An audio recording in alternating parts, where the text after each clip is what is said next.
The dust rose in angry spirals as the stagecoach rattled to a halt in the center of Willow Creek, the kind of frontier town that swallowed dreams whole and spat out the broken. Mabel Hargrove clutched the worn handle of her carpetbag, her heart hammering against her ribs like a trapped bird. She was here, a big-sized widow from back east, sent west as a last desperate mail-order bride, after her husband's sudden passing and her family's betrayal. The moment her boot touched the wooden boardwalk, the cruel laughter began. "Look at the size of her," a sharp-voiced woman sneered from the porch of the general store. "They sent a heifer instead of a bride." Laughter rippled through the small crowd of townsfolk who had gathered to watch the new arrival like vultures. Circling men in dusty hats elbowed each other, their eyes raking over Mabel's full figure with open disdain. Her round face flushed hot under the faded scar that ran from temple to cheek. She kept her hazel eyes lowered, shoulders rounded as if she could make herself smaller, though her body, soft belly, wide hips, thick arms, had never allowed such a thing. The calico dress strained gently against her curves, the white apron already dusty from the long journey. She had come seeking a new life, a chance to belong. Instead, the town greeted her with the same mockery that had followed her all her life. Mabel wondered if the stagecoach might simply roll away again, and leave her standing alone in the dirt. Rejected once more. The stakes felt impossibly high. This was her last chance, and the world seemed determined to crush it before it even began. Then the world seemed to still. Heavy footsteps thudded across the boardwalk, slow, deliberate, and impossibly heavy. The crowd parted like water before a mountain Gideon stood there, all 6 feet 10 inches of him, a giant among men. His broad shoulders blocked the harsh sunlight, his bushy beard and piercing blue eyes giving him the look of an untamed force of nature. The flannel shirt stretched across his massive chest, leather vest worn from years of hard ranch work. He said nothing at first. He simply looked at the jeering townspeople with quiet authority that made their laughter die in their throats. Gideon's deep voice rumbled low when he finally spoke. Short and powerful. "She's with me." The words fell like an axe. The woman who had called Mabel a heifer clamped her mouth shut. A few men shuffled their feet, suddenly finding interest in their boots. Mabel lifted her gaze, meeting the giant cowboy's eyes for the first time. There was no pity there, only a steady protective calm that made her breath catch. If this tale of an underdog finding protection is warming your heart already, would be grateful if you like this story.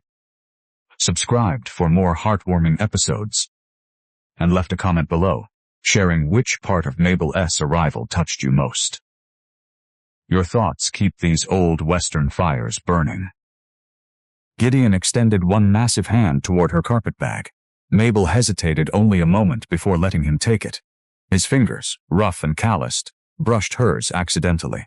The contact sent a small, unexpected warmth through her, the first gentle touch she had felt in many long months. He turned without another word and began walking toward his wagon at the end of the street. Mabel followed, her skirts swishing, conscious of every stare still boring into her back. The sensory moment hit her as they passed the blacksmith's. The sharp metallic ring of hammer on anvil mixed with the warm, earthy scent of horses and hay, and the faint sweetness of fresh-baked bread drifting from an open window. It grounded her, reminded her she was truly here in this wild land, no longer adrift on the stagecoach road. In the wagon, Gideon helped her up with surprising gentleness for a man of his size. He lifted her as though she weighed nothing, his hands steady on her waist for the briefest second. Once seated, Mabel folded her hands in her lap and stole glances at him as he drove. The way his massive frame handled the reins with quiet confidence stirred something deep inside her, a fragile hope she hardly dared name. She watched the subtle character behavior of his broad back, how he sat tall and unyielding against the jolts of the trail, never once complaining or glancing back at the town that had mocked them both. As the wagon rolled out of town and the cruel voices faded behind them, Mabel allowed herself a quiet, emotional reflection. How many times had she been the punchline of someone's joke? Her own blood had laughed when they put her on that train, calling her unmarriageable, and too much woman for any normal man. Yet here was this silent giant who had claimed her with two simple words. Cruel joke turned destiny, perhaps? Or just another disappointment waiting on the horizon? The thought lingered like the prairie dust on her skirt, unresolved and heavy. Gideon remained mostly silent during the long ride to the ranch, but he offered small warmth beats that surprised her. When the trail grew rough, and she nearly jostled against him, he shifted his body to create a buffer, protecting her from the worst bumps without a word. Later, he wordlessly handed her a canteen of cool water, murmuring only, "Drink." His voice was low, gravelly, like distant thunder softened by distance. The liquid soothed her dry throat, and for a fleeting moment she felt seen, not as the butt of a joke, but as someone worth shielding. The sun dipped lower, painting the rolling hills in gold and amber. Mabel felt her shoulders slowly relax for the first time since stepping off the train. The ranch house came into view, a sturdy log cabin avec hot smoke curling from the chimney. It looked solid, safe, even. But as Gideon slowed the wagon near the barn, a young boy and girl, perhaps 6 and 8 years old, came running out. These must be the orphaned niece and nephew he had mentioned in his letter. Their faces lit up at the sight of their uncle, but they paused when they saw Mabel, staring openly at Motive, her size, and the scar on her face. The little girl, with wide, curious eyes, whispered something to her brother. Mabel's heart tightened, waiting for the familiar sting of rejection from even these small ones. Gideon's deep voice cut through gently. "This is Mabel. She stays." The children nodded slowly, the boy even offering a shy smile. One of the small warmth beats bloomed as the girl stepped closer and touched the hem of Mabel's skirt with grubby fingers, murmuring, "Pretty color." Another came when the boy tugged Gideon's vest and asked in a small voice if Mabel could help with supper later. Gideon's only response was a single nod, but the quiet approval in it wrapped around Mabel like a wool blanket on a cold night. Mabel's throat grew thick with emotion. Perhaps not everyone here would see her as the town had. Yet as Gideon unloaded her bag and led her toward the cabin door, a new unease settled in her chest. In the fading light, she thought she caught a glimpse of something moving in the distant tree line, a shadow too large and fluid for an ordinary animal. Gideon's sharp eyes followed her gaze, his jaw tightening almost imperceptibly. He said nothing. But Mabel wondered, with a flutter of fear, what other dangers this new home might hold, and whether the giant cowboy who had claimed her so publicly would truly stand between her and the unknown threats of this wild land. Gideon's jaw tightened almost imperceptibly as he followed her gaze to the tree line. Without a word, he set her carpetbag down on the porch and stepped forward, his broad back a wall between her and whatever lurked out there. The children, sensing the shift in his mood, pressed closer to Mabel's skirts. He scanned the horizon with that subtle character behavior she was beginning to recognize. Head slightly tilted, eyes narrowed, the way a mountain man reads the land like a book. Then he turned back, his voice low and authoritative. "Safe here," he murmured. Those two words wrapped around Mabel like a shield, echoing the same short, powerful presence he had shown in town. The protective ride they had just completed flashed through her mind in vivid detail. On the wagon journey from Willow Creek, every jolt of the trail had been softened by his careful driving. He had positioned the wagon so that the sun was at his back, shielding her eyes from the glare. When a gust of wind kicked up dust that could have stung her face, he had leaned his massive body to block it, his shoulder a solid barrier against the elements. When the trail narrowed near a rocky outcrop, and she instinctively gripped the seat, he had slowed the horses to a gentle walk, one massive hand steady on the reins, while the other rested near her side without touching. A silent promise that nothing would reach her. It was the first time in years anyone had placed themselves between her and the world's harshness, and the memory of it lingered now, like the fading light on the hills. Inside the cabin, The sensory moment washed over her. The rich, earthy scent of pine logs crackling in the hearth mixed with the sweet aroma of fresh, baked cornbread that the children must have prepared earlier.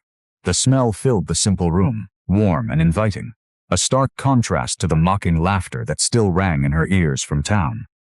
Gideon moved with quiet purpose, hanging her bag on a peg by the door and stirring the fire until the flames danced higher.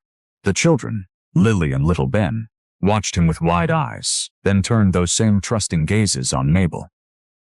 The first small warmth beat came when Lily tugged at her apron and held up a handmade doll with yarn hair and button eyes. "For you," she whispered shyly, her small fingers brushing Mabel's plump hand. Mabel took it with trembling fingers, the soft fabric a gentle reminder of kindness in a hard world. She smiled down at the girl, her scarred cheek pulling slightly, and for a heartbeat, the weight of every cruel word from Willow Creek felt lighter. Gideon watched the exchange without comment, but his eyes softened, a subtle shift that spoke volumes. He then guided Mabel to the table, with a light touch on her elbow, pulling out the sturdiest chair for her. The second small warmth beat bloomed as Ben climbed onto the bench beside her and pushed a plate of cornbread her way. "Uncle Gideon says you stay," the boy murmured, echoing his uncle's short, powerful words from earlier. Gideon's only response was a single nod, but the quiet approval in it settled something deep in Mabel's chest. She allowed herself a quiet emotional reflection as she broke off a piece of the warm bread. Her fragile past had been one of constant exposure, of being the punchline in every room she entered. Betrayed by blood, her own family pushing her west after her husband's sudden death, laughing at the idea of a big-sized woman finding any sort of match. Too much for any man, they had sneered, their voices still sharp in her memory. She had arrived in this wild land expecting more of the same. Her heart braced for rejection. Yet here, in this remote ranch, Gideon's silent protection during that long wagon ride had cracked something open inside her. For the first time, she felt seen not as a burden or a joke, but as someone worth guarding. The thought brought a lump to her throat, unresolved questions swirling. Could this safety last, or was it just another cruel twist of fate waiting on the horizon? The open loop of doubt tugged at her, even as the fire's warmth spread through the room. The third small warmth beat arrived when Gideon ladled stew into a bowl and set it before her without fanfare. He took the seat across from her, his massive frame making the wooden chair creak softly, and ate in companionable silence. The children chattered quietly about the chickens and the new calf, their innocent voices filling the spaces his few words left open. Mabel listened, letting their easy acceptance wash over her like cool water on sun-baked skin. Gideon's presence at the table felt like an anchor, steady and unyielding, the same way it had felt on the ride when he had shielded her from the prying eyes of passing riders who might have stared too long. As evening deepened, Gideon rose and checked the windows one by one, drawing the heavy curtains with deliberate care. He paused at the last one, peering out into the gathering dark where the tree line met the pasture. Mabel watched him, her heart steadying at the sight of his broad shoulders blocking the view. Public protection, she realized. This giant cowboy had claimed her not just in front of the town, but in every quiet action since. The children helped clear the table, Lily humming a little tune that made Mabel's lips curve upward despite the scar that pulled at her cheek. Later, as Mabel settled into the small room Gideon had prepared for her, fresh linens on the bed and a lantern glowing softly, she sat on its edge of the mattress and let the day's events settle. The ride home had been more than miles of prairie. It had been the first gentle unfolding of safety she had known since losing everything back east. Gideon had not spoken much, yet every turn of the wagon wheels had carried her farther from the cruelty and closer to this quiet cabin, where even the children looked at her with open hearts instead of judgment. She touched the faded scar on her face, remembering how it had drawn sneers and whispers. Here, no one sneered. Here, the giant man who had claimed her with 2 words seemed content to stand between her and the night itself. Gideon's footsteps sounded outside her door, heavy but unhurried. He paused, and through the thin wood she heard him murmur, "Rest now." The simple command carried the same authoritative calm as his words in town, and Mabel felt her shoulders ease for the second time that day. She blew out the lantern and lay back, the quilt heavy and comforting over her full figure. Sleep tugged at her edges, the kind of deep rest she had not allowed herself in months. But as the cabin quieted and the children's breathing evened out in the next room, a new sound drifted through the walls, a low, distant cry that rose and fell like a shadow-given voice. Mabel's eyes flew open. It was not the wind, not an owl. Something wild and patient lingered out there, circling closer than the tree line where Gideon had looked earlier.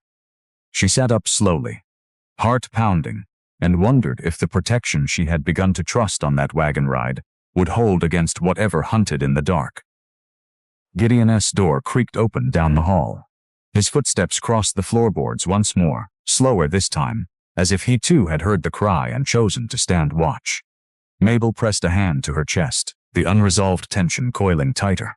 Would this first night of safety shatter before dawn? Or had the giant cowboy already decided that no predator, man or beast, would touch what he had claimed? The night passed in uneasy fragments for Mabel. She lay awake long after Gideon's footsteps faded, the distant cry echoing in her mind like a warning she could not name. Sleep came in fits, broken by every creak of the cabin walls, until the first pale light of dawn filtered through the curtains. She rose quietly, her full figure moving hot, careful steps across the floorboards, so as not to wake the children. The giant cowboy had stood watch through the dark hours. She had heard his slow pacing outside her door twice more. And now the house felt wrapped in the same protective silence he carried with him everywhere. Mabel slipped into the main room and set to work without fanfare.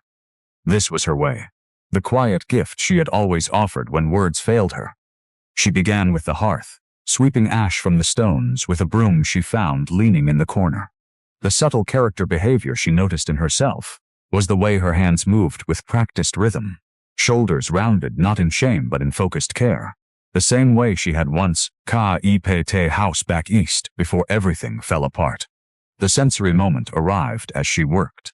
The clean, sharp scent of pine needles she gathered from outside and scattered lightly across the swept floor mixed with the faint, lingering smoke from last night's fire. It filled the cabin like a promise of renewal, earthy and fresh, chasing away the stale traces of long neglect. By the time the children stirred, Mabel had the table set with what little she found in the pantry. Oatmeal bubbling gently on the stove, sweetened with a pinch of sugar she had carried in her bag. The first small warmth beat came when Lily padded in, rubbing sleep from her eyes, and stopped short at the sight of the tidy room.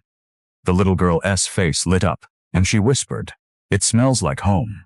Mabel's heart swelled as she ladled a bowl for the child, her plump hand steady, despite the scar that tugged at her cheek when she smiled. Gideon emerged from his room shortly after, his massive frame filling the doorway. He paused, blue eyes taking in the changes, the neatly folded blankets on the chairs, the polished lantern glass, the fresh cloth draped over the bread tin. He said nothing, but the way he lingered a beat, longer than usual, spoke volumes. Mabel felt his gaze like a quiet anchor, and it stirred something deep in her chest. She had spent years hearing how her size made her unfit for delicate work, how her body was too much, too burdensome. Yet here she poured her homemaking skills into this space, turning rough logs and sparse furnishings into something warmer, and the giant man did not turn away. The second small warmth beat unfolded as Ben joined them at the table. The boy reached for the oatmeal and then, without thinking, slid his small hand across the wood to touch Mabel's sleeve. "Thank you," he murmured, echoing the short, simple way his uncle spoke. Gideon gave a single nod from across the room, his bushy beard hiding any deeper expression, but he accepted the bowl she offered him with both hands, as though it mattered. The simple act sent a ripple of belonging through Mabel, the kind she had not felt since before her husband's passing. As the morning stretched on, Mabel continued her quiet transformation of the cabin. She washed the windows with vinegar and old rags until the glass sparkled, letting in more of the golden prairie light. She mended a tear in one of the curtains with neat stitches, her needle flashing in the sun. The third, small warmth beat arrived when Gideon stepped outside briefly and returned with a small bundle of wildflowers he must have gathered near the barn. He placed them wordlessly on the table near her work, then returned to his chores without explanation. The delicate petals, blue and yellow against the rough wood, felt like an answer to the homemaking sparks she had kindled. For the first time, the ranch felt less like a stranger's shelter and more like the beginning of a shared hearth. Mabel allowed herself a quiet, emotional reflection while kneading dough for the noon meal. Long sentences of memory unfolded in her mind as her hands worked the flour. How her blood family had mocked her efforts back home, calling her homemaking skills wasted on a woman no man would keep. How they had shipped her west, like excess baggage, after her husband's death. Betrayed by blood. Yes, but here those same skills were breathing life into Gideon's lonely cabin. The children laughed softly in the corner over a simple game she had taught them with buttons and string. Gideon's presence lingered, just outside the open door, chopping wood with steady, powerful swings that she could hear like a heartbeat. Public protection had brought her here, but homemaking skills were weaving her into the fabric of this place. Could a big-sized widow with a scarred face truly belong in the quiet rhythm of this life? The question hung unresolved, warm yet fragile, like the dough rising under a cloth. By midday, the cabin glowed kept hot, small changes that made the whole space feel tended and cared for. The air carried the rich aroma of baking bread, and the children had already begun to treat the rooms as their own, running in and out with lighter steps. Gideon returned from the barn for the meal, his flannel shirt dusted with hay. He sat heavily in his chair, the wood creaking under his weight, and ate with quiet appreciation. The way he glanced around the room once more, taking in the fresh flowers, the mended curtain, the swept floor, stirred a subtle shift in his stoic face. A faint softening around the eyes, nothing dramatic, but enough for Mabel to notice and hold close. The afternoon brought more small tasks. Mabel helped Lily with her tangled hair, braiding it gently while the girl chattered about the new calves. Ben showed her the chicken coop, and she scattered feed with steady hands, her full skirts brushing the dirt in soft sweeps. Every motion felt like an offering, a way of saying she wanted to stay and make this work. Gideon watched from the fence line as he repaired a rail, his massive arms moving with deliberate strength. He did not speak of the changes, but he left the door open wider when he passed through, as though inviting the new warmth to fill every corner. As the sun began its slow descent, painting the hills in soft amber, Mabel stepped onto the porch for a breath of air. The prairie stretched wide and peaceful, the tree line quiet now in the daylight. She allowed herself to imagine evenings like this stretching into weeks, months. Meals shared, children laughing, Gideon's silent protection standing guard. The homemaking sparks had kindled something tender between them, a slow burn connection, built not on grand words, but on small, steady acts of care. Gideon joined her on the porch then, leaning his broad shoulder against the post. He murmured, "Only." "Good work," his voice low and gravelly, carrying the same authoritative calm that had claimed her in town. The words landed soft as the evening breeze, and Mabel felt her cheeks warm despite herself. Yet as the light faded and the first shadows lengthened across the pasture, a new unease crept in. From the distant hills came a low, rumbling growl, closer than the night before, more insistent. Gideon's head turned sharply toward the sound, his jaw tightening in that familiar way. The children, playing nearby, froze mid-step. Mabel's hand went to her apron, heart quickening. The predator was not gone. It had grown bolder, circling the edges of the safety she had begun to build with her hands and heart. Would the homemaking warmth she had kindled be enough to hold against whatever hunted in the gathering dark? Or had the giant cowboy's silent watch just become the only barrier between their fragile new beginning and the wild threat closing in? The low growl faded into the evening hush, but its echo lingered in the air like an unanswered question. Gideon straightened from the porch post, his massive frame silhouetted against the dying light, and scanned the hills once more. The children pressed closer to Mabel's skirts, their small bodies trembling just enough for her to feel through the fabric. She placed a steadying hand on Lily's shoulder, drawing them both inside with a gentle murmur. The door clicked shut behind them, and Gideon followed, his heavy boots thudding softly on the floorboards. The subtle character behavior she noticed in him was the way his broad shoulders remained squared even in the safety of the cabin. As if the threat outside had already been weighed and measured in his silent mind. Inside, the sensory moment wrapped around them like a quilt. The warm, yeasty aroma of the fresh bread she had baked earlier, mingled with the faint, comforting scent of wood smoke still curling from the hearth. It filled the room with a homespun peace that clashed against the wild growl they had all heard. Mabel moved to the table and began slicing the loaf with slow, deliberate strokes, her plump hands finding rhythm in the familiar task, even as her heart still raced. The first small warmth beat came when Ben climbed onto the bench beside her and leaned his head against her arm. "It want to get us, right?" he whispered, his voice small but trusting. Mabel felt the weight of his trust settle over her like the softest blanket, and she cut him an extra thick piece of bread, spreading a thin layer of jam she had found in the pantry.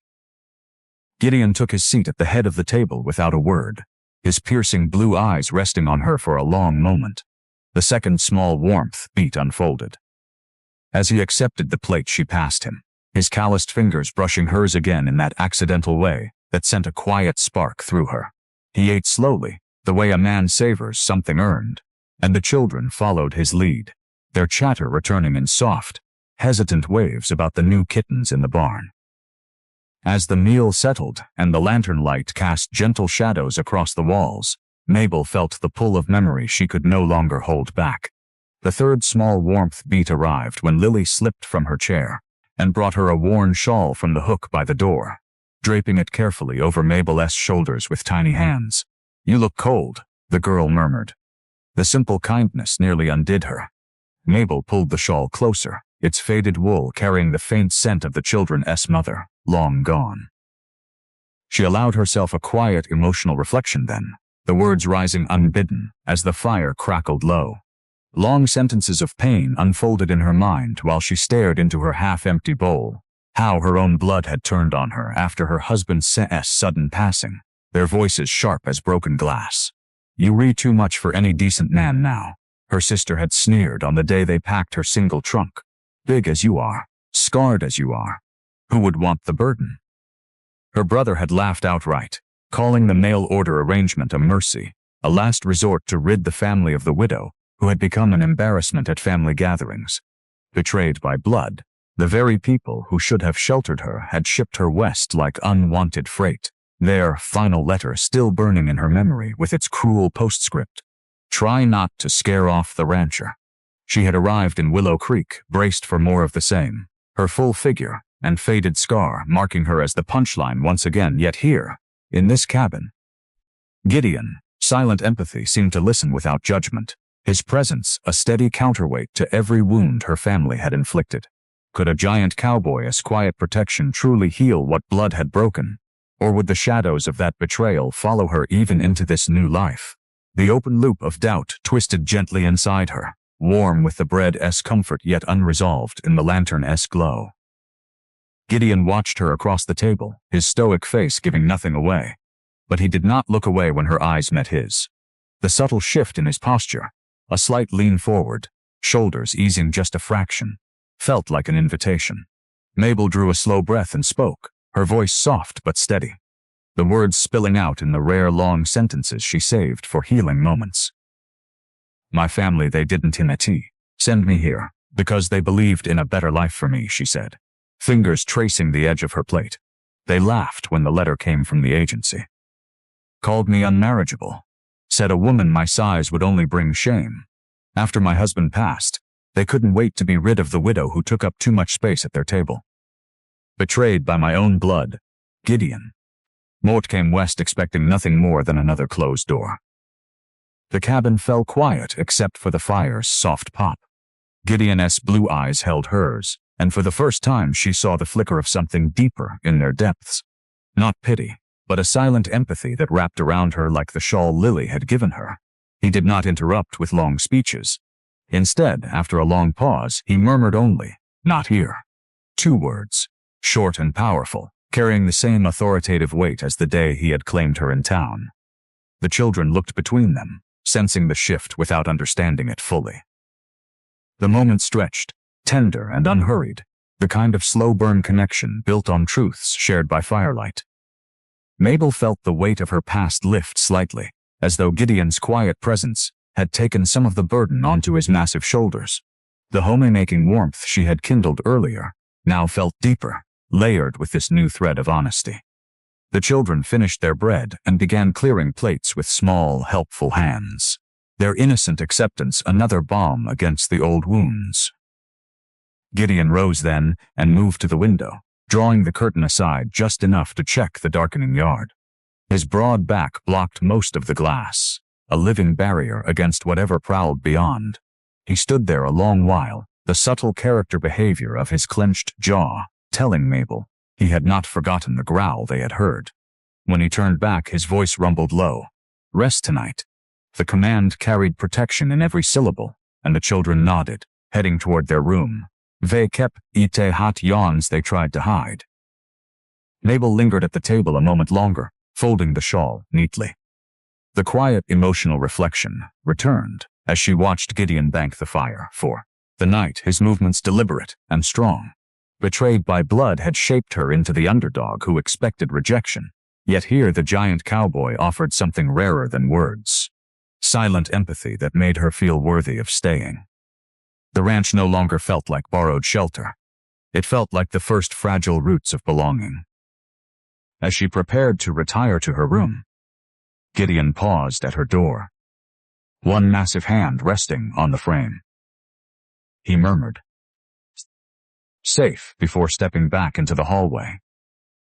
The single word lingered like the scent of bread, and Mabel closed her eyes, letting it settle over her heart. But sleep did not come easily. Hours later, in the deep quiet of the night, the growl returned, closer now, circling the cabin with patient menace. Mabel sat up in bed, heart hammering against her ribs. The children stirred in the next room, their small voices whispering fear.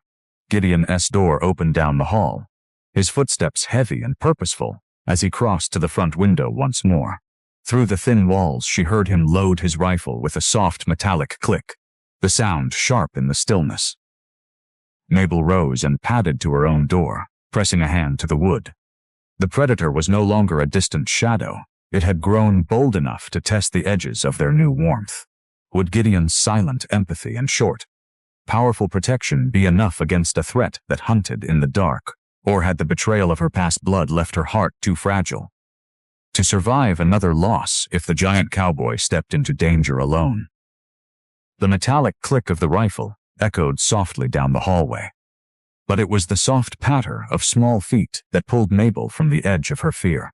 The children's room door creaked open, and Lily and Ben stood there, in their nightclothes, eyes wide with the same terror that had gripped her moments earlier.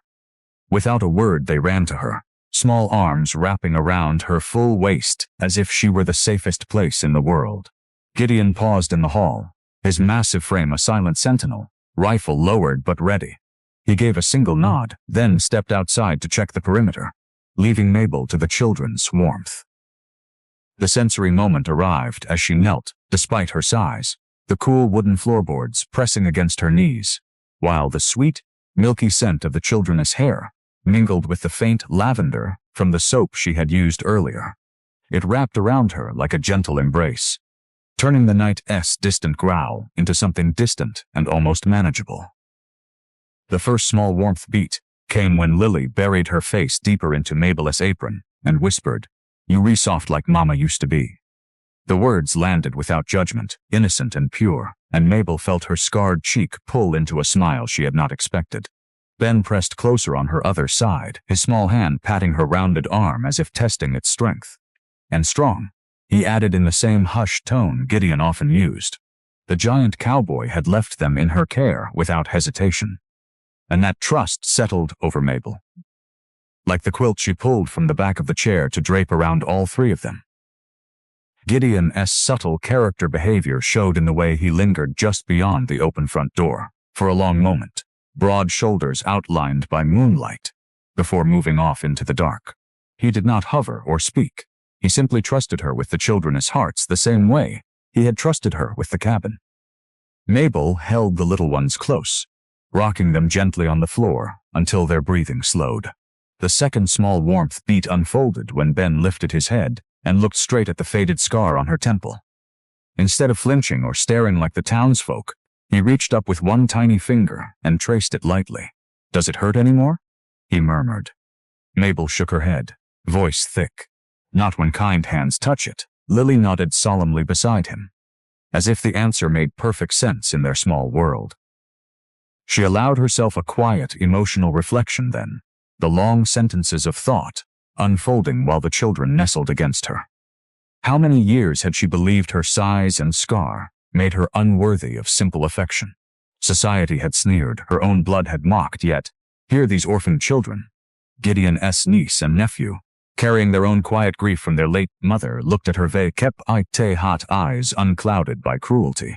They saw her true worth, not in spite of her big-sized figure and the mark on her face, but as though those very things made her more like the safe, comforting presence they needed.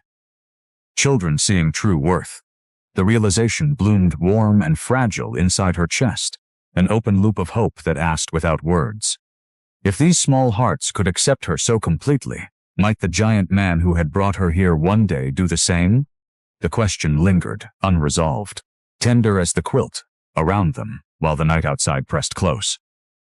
The third small warmth beat arrived as dawn crept through the window, painting the room in soft gray light. Lily and Ben insisted on helping her start the morning chores, their small hands eager. They followed her to the kitchen, Lily carrying the egg basket with careful steps, and Ben dragging a stool so he could reach the counter beside her. Together they cracked eggs into a bowl, their laughter bubbling up when a shell piece fell in, and Mabel fished it out with exaggerated care. "You make it fun," Lily said, leaning her head against Mabel's hip. Ben added, "Stay forever, please." The simple plea carried no weight of expectation, only the honest desire of children who had already decided she belonged. Mabel's throat tightened hot. Emotion as she stirred the eggs, the homely rhythm of the whisk blending with their chatter. Gideon returned as the sun rose fully, his boots leaving faint traces of dew on the floor. He set the rifle aside and accepted the plate Mabel offered him without comment, but his blue eyes rested on the children's bright faces, and then on her. The subtle approval in his gaze, shoulders easing a fraction, the smallest nod, felt like another layer of protection added to the night's watch. He ate in silence while the children told him, in excited whispers, how Mabel had kept the fear away. "She's like a big warm tree," Ben declared. Gideon's only reply was a low murmur. "Good." One word, short and powerful, yet it carried the weight of his quiet endorsement. The morning unfolded in small, healing rhythms. Mabel showed the children how to knead bread dough, their hands disappearing into the flour while she guided them with patient touches. Lily's giggles filled the cabin when the dough stuck to her fingers, and Ben declared the loaf would be the biggest ever because Mabel helped. The cruel jokes from town felt impossibly far away in these moments. The underdog widow was becoming the steady heart of the home. Her homemaking skills now wrapped around two small lives that had lost so much. Gideon stepped out to tend the horses, but left the door wide, as if inviting the new warmth to spill across the threshold.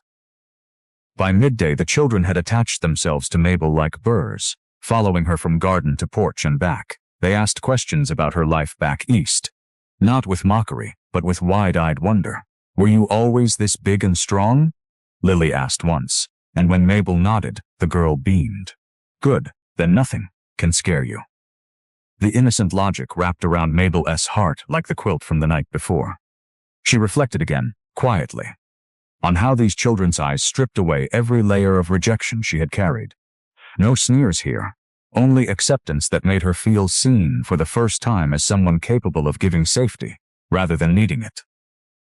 Yet as the afternoon light lengthened across the pasture, a new unease crept in. Gideon returned from the far fence line with a troubled set to his jaw. He did not speak at first, but when the children ran ahead to check on the new kittens, he stopped beside Mabel on the porch. His massive hand rested on the rail near hers, close enough for her to feel the warmth radiating from his skin. He murmured only, "Tracks." The single word hung heavy between them. Mabel's breath caught. The predator had not retreated with the dawn. It had drawn nearer, leaving marks on the land Gideon had sworn to keep safe. The children's laughter drifted back from the barn, bright and trusting, completely unaware of the shadows circling their fragile new family. Mabel looked at Gideon, her hazel eyes searching his steady blue ones, and the unresolved question swelled once more. How long could the giant cowboy's protection hold? If the threat grew bold enough to test the very ground they stood on. The children's warmth had kindled something precious in her heart, but the wild growl from the night before now felt closer than ever, waiting for the moment when even innocent trust might not be enough to keep the darkness at bay. The children's laughter drifted back from the barn, like a fragile melody carried on the prairie wind. But the single word Gideon had murmured, "Tracks," hung between Mabel and the giant cowboy like a shadow refusing to lift. She stood on the porch, her full figure framed by the open door, and watched him scan the distant fence line once more. His massive shoulders remained squared, the subtle character behavior she had come to recognize. The slight tilt of his head as he read the land, the way his calloused fingers flexed at his sides without reaching for the rifle yet. The threat was real now, closer than any growl in the night, and it pressed against the warmth she had begun to build with Lily and Ben. Mabel turned back inside, her heart tugging in two directions at once. The sensory moment washed over her as she stepped into the kitchen. The rich, yeasty scent of the rising bread dough she had left on the counter mingled with the faint, sweet trace of the children's soap from their morning wash. It filled the cabin with a homely comfort that made her pause, hands resting on her rounded belly as if to steady the unexpected ache blooming there. The pull of reluctant motherhood had crept in slowly, like dawn over the hills, and now it refused to be ignored. The first small warmth beat arrived when Lily and Ben burst through the door, cheeks flushed from their play with the kittens. They ran straight to her, wrapping small arms around her waist, without hesitation. "The kittens like you best," Ben declared, pressing his face into her apron. Mabel's plump hands came down gently to rest on their heads, fingers threading through their hair with a tenderness she had not allowed herself in years. Lily looked up, eyes shining. "Will you tell us a story tonight? Like a real mama would?" The innocent question landed soft as the bread dough under her palms, and for a heartbeat Mabel felt the deep, instinctive urge to pull them closer, to become the steady presence they so clearly craved. Yet even as warmth spread through her chest, fear coiled tight around it. She had lost her own chance at motherhood once. Her husband taken suddenly before any children could arrive, and the betrayal of her blood family had taught her that attachments could be ripped away with cruel laughter. What if this predator circling the ranch took Gideon from them? What if the giant cowboy's protection failed, and these children were left alone again this time, with a big-sized widow who had only begun to love them? The thought made her hold back, her arms loosening just enough to keep the embrace from becoming too deep, too permanent. Reluctant tenderness, she told herself silently.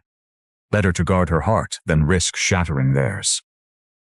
Gideon entered then, wiping his hands on a rag, and the second small warmth beat unfolded without a word. He watched the children cling to her and gave the smallest nod, his blue eyes softening in that rare way that made the cabin feel smaller, safer. He murmured only, "They trust you," before moving to the table to sit heavily, the chair creaking under his weight.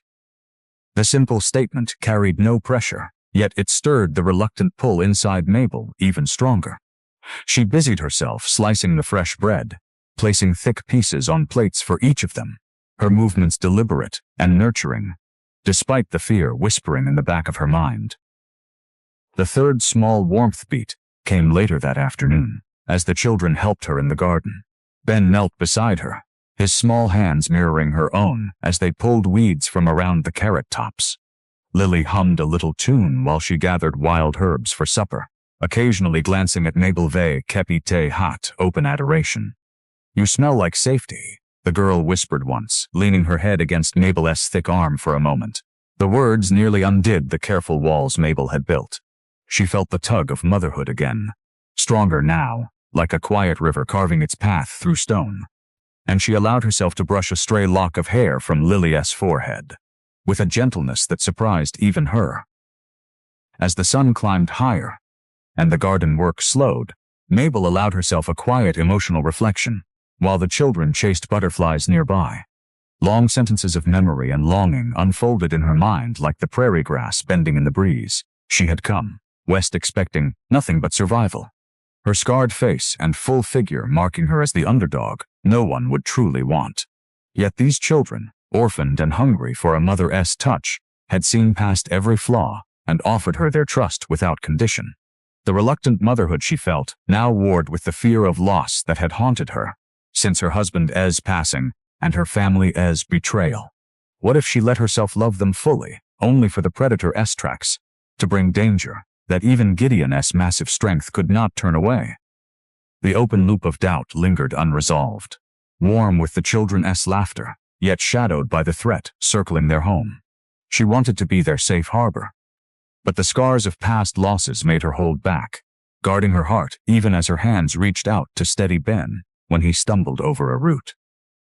Gideon joined them in the garden later, his towering presence casting a long shadow that somehow felt protective rather than looming. He helped lift a heavy basket of vegetables for her, his fingers brushing hers in that accidental way that sent a quiet spark through her each time. The children ran ahead, leaving the two adults to walk back toward the cabin side by side. Mabel stole a glance at his stoic profile, the bushy beard and piercing blue eyes that had claimed her so publicly in town. His silent empathy had already begun to heal the wounds of her past. But this new tenderness toward the children felt deeper, more dangerous to her guarded soul. Inside, she prepared supper with the fresh vegetables, the children setting the table with eager hands. The meal passed in companionable quiet, broken only by their small stories of the day. Gideon ate slowly, his subtle character behavior showing in the way he listened without interrupting. His massive frame relaxed at the head of the table, as if the ranch itself rested easier under his watch. Mabel felt the reluctant pull again, as she watched Lily and Ben clean their plates, their faces glowing with contentment. She wanted to gather them close after the meal, to read them a story from the worn book on the shelf and tuck them in with promises of tomorrow. But fear held her back once more, a quiet restraint that kept her goodnight hugs brief and her words measured. As evening deepened and the children finally settled into their room, Gideon checked the windows with his usual thorough care. He paused at the one facing the hills, his jaw tightening in that familiar way. Mabel stood nearby, folding the children's small clothes, and caught the distant sound again. A low rustle in the underbrush that could have been wind but felt too deliberate, too patient. The predator had not left. Its tracks had grown bolder, and now the night seemed to press closer against the cabin walls. Gideon turned from the window and met her eyes across the room. He murmured only, "Mort, look long watch." The short, powerful words carried the same authoritative calm as always, but this time they stirred the reluctant tenderness in her heart, even as they deepened the fear. She wanted to tell him to stay inside, to let the night pass without risk, but the words caught in her throat. The children slept peacefully in the next room, trusting that the giant cowboy and the big-sized widow would keep the darkness at bay. Yet as Gideon stepped outside into the gathering shadows, rifle in hand, Mabel pressed a hand to her chest and felt the unresolved tension coil tighter. How much longer could she hold back the motherhood her heart ached to give, if every night brought the threat of losing the very family she had only begun to love? The predator's presence loomed larger now, and with it came the sudden revelation that her reluctant tenderness might soon be tested in ways she had never imagined, tested by a hunt that could claim the man who had become their silent protector. Before she ever found the courage to fully embrace the role of mother these children so desperately needed. Dawn crept across the prairie in soft streaks of pink and gold, chasing away the long shadows of Gideon's night watch. He returned at first light, boots heavy on the porch, but steps measured, rifle slung over one massive shoulder. No words passed between them at first.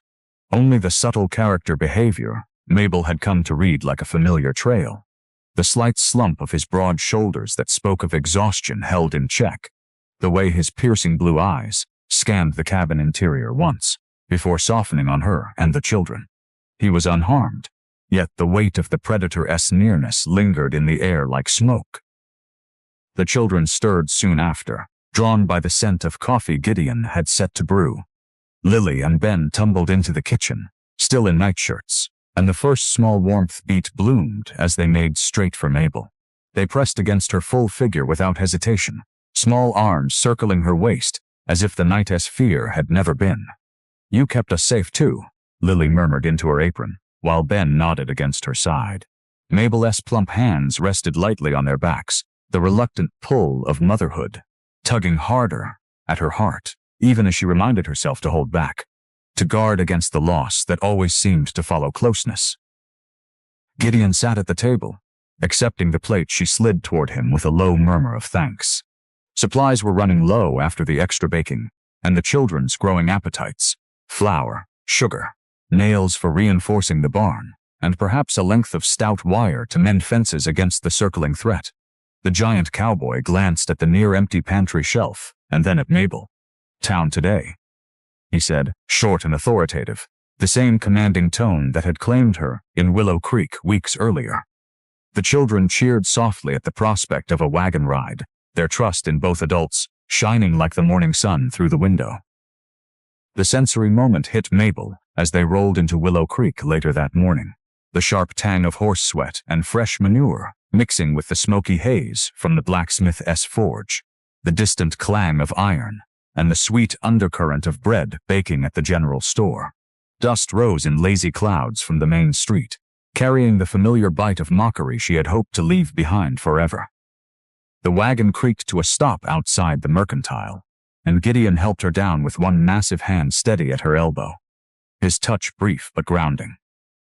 The second small warmth beat came inside the store, when the shopkeeper's wife, usually curt with strangers, handed Mabel a small bundle of ribbon scraps for the children without charge. "For the little ones," the woman said, her voice softer than expected. Mabel felt a flicker of belonging, her scarred cheek warming under the unexpected kindness as she tucked the ribbons into her apron pocket. Gideon stood close, his towering frame a living wall at moat her back, while she selected the staples they needed. The children stayed near the wagon, under his watchful eye, playing with a stick horse he had whittled for them the night before. But the warmth shattered like thin ice under a boot when the cluster of townsfolk gathered outside. The same sharp-voiced woman from Mabel's arrival stepped forward, her lips curling in exaggerated disgust. "Look who's back. The heifer and her mountain-sized keeper." Laughter rippled cruelly through the group, louder this time, edged with something nastier. A man in a faded vest sneered loud enough for the whole street to hear, big as a barn and twice as clumsy. "How is a giant? Like you put up vay hot all that extra weight, Gideon? She eat more than the cattle." Another voice joined in, mocking and high-pitched. "Bet she scared off that mountain lion, just by waddling down the trail. Poor beast probably ran for the hills." The words landed like stones, each one aimed at her size, her scar, her very presence. Pattern interrupt. The cruelty escalated without warning, shifting from whispers to open jeers that drew more onlookers from the saloon porch. Mabel's shoulders rounded instinctively, her full figure feeling suddenly too much for the narrow boardwalk. She ka-ipe, her hazel eyes on the list in her hands, fingers trembling just enough to betray her. The third small warmth beat arrived then, quiet and fierce. Gideon stepped forward without haste, his massive chest expanding as he placed himself squarely between her and the crowd. His presence alone silenced half the laughter, the other half died when he spoke. "She stays," he rumbled, voice low but carrying the same short, powerful authority that had first claimed her. The words dropped like an anvil. He did not raise his voice or swing a fist. He simply stood taller, broad shoulders blocking the sun, blue eyes steady and unyielding on every face that dared meet them. "My ranch. My choice." "Mock her again, you mock me," the command hung in the dusty air, authoritative and final. The sharp-voiced woman's mouth snapped shut mid-sneer. The man in the vest shuffled backward a step, suddenly fascinated by his own boots. Gideon's subtle character behavior showed in the way his jaw remained set, not clenched in anger, but locked in quiet resolve. The same protective stance he had taken on the night watch and every evening since. Mabel allowed herself a quiet emotional reflection, As the crowd dispersed in uneasy mutters, the wagon now loaded with their supplies. Long sentences of contrast unfolded while Gideon helped her back onto the seat. How the townspeople's cruelty had always defined her world, betrayed by blood, rejected by society, her big-sized body and scarred face turned into public sport. Yet here, in the heart of Willow Creek, Gideon's public protection wrapped around her like an unbreakable fence. He had not hidden her or apologized for her. He had claimed her openly, his commanding presence turning their vicious jokes into dust under his boots. The reluctant motherhood she felt for Lily and Ben deepened in that moment, because this giant cowboy-esque defense made her believe, for the first time, that she could truly stand as their safe harbor, without fear of the world tearing it down. Public protection had become more than words in town. It was the steady hand that let her breathe. Still, the open loop remained. Would this shield hold when the real predator returned to the ranch, or would the townsfolk's mockery prove a smaller shadow than the one stalking their land? The ride home stretched long and golden under the afternoon sun. Gideon drove in silence, but every so often his hand brushed hers on the seat, accidental yet reassuring.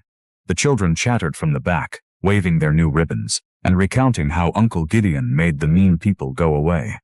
Mabel felt the warmth of the day settle in her chest.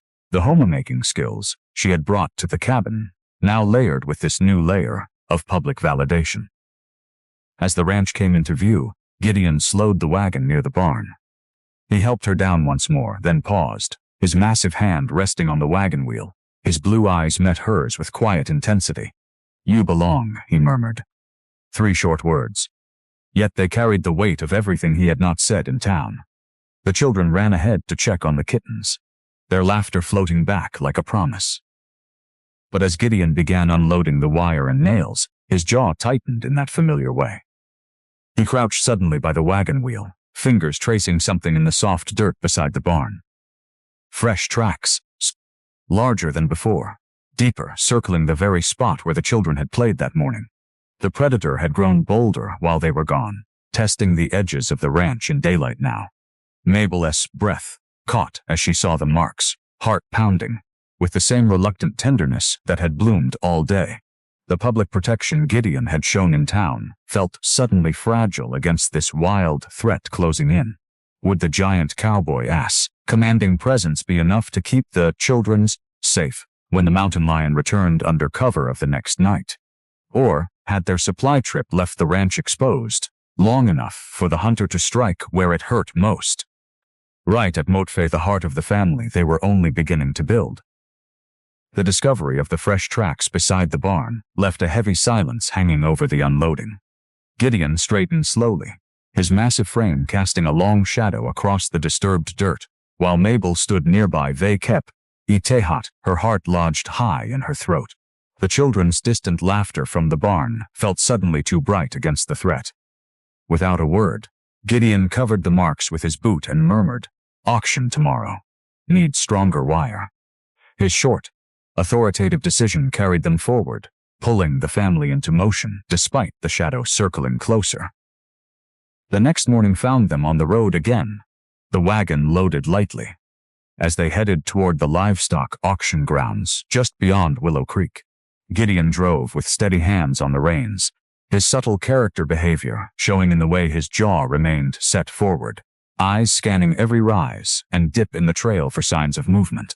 The children sat between Mabel and their uncle, chattering about the calves they hoped to see, oblivious to the deeper reason for the trip. Mabel kept her plump hands folded in her lap, the faded scar on her cheek hidden partly by the brim of her simple bonnet. The sensory moment enveloped her as they arrived at the bustling auction yard, the sharp earthy mix of livestock dust, fresh hay, and the metallic tang of iron pens, blended with the low murmur of bidding voices and the occasional stomp of hooves on packed earth. Sunlight beat down on the crowded gathering, turning the scene into a living tapestry of frontier life, where deals were struck and fortunes shifted. Ve capepite hat, each raise of a hand. Mabel felt the familiar flutter of nerves as eyes turned toward their group, but Gideon's towering presence at Mote 5 her side kept the worst of the stares at bay. They moved through the pens first, examining the wire rolls and fencing supplies. A cluster of local ranchers stood nearby, their voices carrying in the open air. One man with a thin mustache sneered loudly when he spotted Mabel. "There's that big widow again. What's she doing at an auction? Offering herself as extra stock?" His companions laughed cruelly, the sound cutting through the normal bids like a dull knife. Another added with a mocking whisper, "Giant S, probably regretting his mail-order mistake by now. Bet she eats through his profits faster than locusts." The pattern interrupt came sharp and sudden, as the mockery shifted from her appearance to doubting Gideon as judgment. Outright, drawing more heads turning in their direction. Gideon stopped walking. His broad shoulders squared and he turned his piercing blue eyes on the group with quiet authority. He did not shout. He simply murmured, loud enough for them to hear, "She knows stock." 2 words, short and powerful, silencing the nearest laughers. The men shifted uncomfortably, suddenly finding interest in the pens instead of their cruel jests. The first small warmth beat arrived moments later, when Mabel, emboldened by his defense, stepped closer to a roll of heavy wire and ran her fingers along its gauge. She had learned practical skills from her late husband's failed attempts at small farming back east. "This gauge is too light for mountain country," she said softly to Gideon, her voice steady, despite the watching eyes. "The predator will snap it like twine. You need the double twist, thicker strand, the kind they use for containing bulls." Gideon listened without interruption, then nodded once. He purchased the heavier wire on her quiet recommendation, the transaction swift under the auctioneer's gavel. The second small warmth beat unfolded as they moved toward the livestock section. Lily tugged at Mabel's skirt and whispered, "You sounded smart, like Uncle Gideon." Ben nodded eagerly, slipping his small hand into hers. The children's innocent pride wrapped around Mabel's heart, easing some of the sting from the earlier sneers. Gideon walked close behind them, his massive frame a living shield as more bids rose around a pen of healthy yearlings. The third small warmth beat came when a skeptical older rancher, the same one who had mocked her earlier, approached after Gideon won a bid on extra fencing posts. The man cleared his throat, eyes flicking to Mabel with lingering doubt. "That wire choice, you sure about the heavy gauge, woman?" Mabel met his gaze calmly, her full figure steady. It held back wolves in the territories Mort read about, stronger against what stalks at night. Gideon stood silent beside her, his presence alone, validating her words. The rancher grunted, then bought 2 rolls of the same heavy wire for himself, muttering, "Might be right after all." The small success rippled outward. 2 other men followed suit, nodding in Mabel's direction with newfound respect instead of mockery. Mabel allowed herself a quiet, emotional reflection. As they loaded the new supplies into the wagon, the sun warming her shoulders, long sentences of healing unfolded in her mind, while the children played nearby with a length of spare twine. Validation at auctions had never been part of her dreams when her blood family betrayed her and sent her west as an unwanted widow. They had laughed at Moat for her homemaking and practical knowledge, calling her skills worthless in a woman too big to be useful. Yet here, in the rough arena of frontier commerce, her advice had proven its worth. Gideon's public protection had opened the door, but her own quiet competence had walked through it.